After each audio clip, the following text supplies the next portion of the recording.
I'm Ben with the BTC Sessions, and this is your bullish bit brought to you by CoinKite.com, bringing you the best hardware to secure your Bitcoin. The cold card queue, the tab signer, the block log, and plenty more goodies can be found over at CoinKite.com. Use code BTC Sessions for a nice discount at checkout. I would say I'm bullish on the concept of the insecurity of the opposition. And I guess what I mean is, so I have this quote from The Art of War. The Art of War, Sun Tzu, he said, attack him where he is unprepared, appear where you are not expected. And I think, the world wasn't ready for rapid technology changes. And when I mean the world, the people that own the world, the fiat regime, the fiat the legacy financial system, the legacy monetary power. They didn't realize how fast certain things would become adopted, or how hard it would be to get rid of things like decentralization, individually run institutions or infrastructures like the Bitcoin network. And I think that politicians, because they're so used to being on the forefront of everything. I mean, you see the net worth that goes up when they come in as a bright-eyed, bushy-tailed, representative, and they leave with 10 figures in the bank. Multiple 10 figures. Doesn't matter whether you start off poor, start off rich. You become wildly rich because why? Because you have the insider trade on literally everything, but Bitcoin. And they didn't see that, and they didn't want to see it.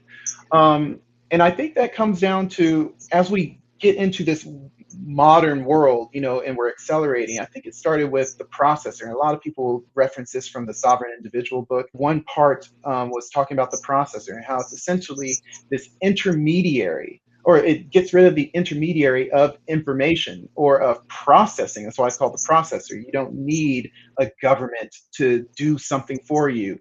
To solve a problem for you. The computer chip with the right information given to it will be able to solve so many things for you. And then fast forward, all these multiple technologies laid on top of it, you start getting into the internet, you start getting into Bitcoin, and that is where they don't want to lose. They don't want to lose 50% of every value exchange known to man. They don't want to lose that transaction fee. They don't want to lose that settlement fee. And Bitcoin erases all the need for anything of a Bank of International Settlement, central bank, all these government institutions, treasuries.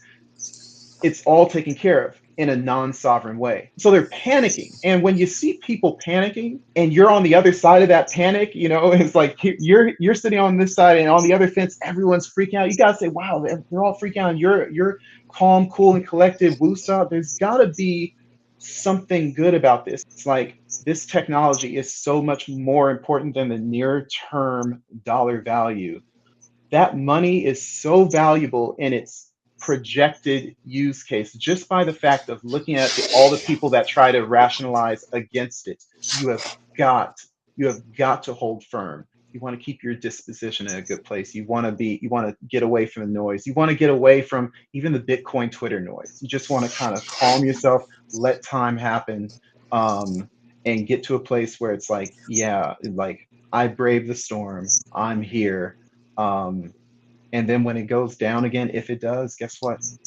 You're there again, because I can remain solvent longer than the market can remain irrational. And that's the low time preference dynamic that we all need to have, and we all need to be reminded about. I'm not saying anything, I'm not bullish about anything that we all shouldn't know already, but it still needs to be reminded. It's like going to church on Sunday.